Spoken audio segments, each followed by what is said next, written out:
সিনেমার জায়গাটা আমার কাছে সবসময় অনেক স্পেশাল হয়ে থাকবে, কারণ হচ্ছে আমার সিনেমা দিয়ে শুরু। এবং আমি আসলে সিনেমা, ওটিটি বা নাটককে আমি এক্সপ্লোর করতে যেয়ে আমি বুঝেছি যে কোনো প্ল্যাটফর্মে এক না, তিনটা তিন ধাঁচের কাজ, তিনটার এক্সপিরিয়েন্স একদমই তিন রকম।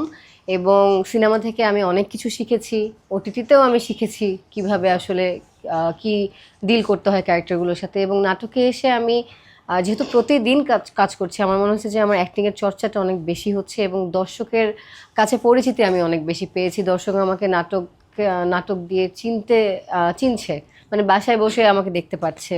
সো আমার আমার তো ক্যারিয়ার খুব বেশি দিনের না, এখনও আমি আম, অভিনয় করছি, অভিনয়টাকেই প্রাধান্য দিচ্ছি। তবে আমি সিনেমা যে করব না তা না, সিনেমাও করতে চাই, ওরকম গল্প, ওরকম যদি সব কিছু, সিনেমা তো আসলে একজনকে দিয়ে হয় না।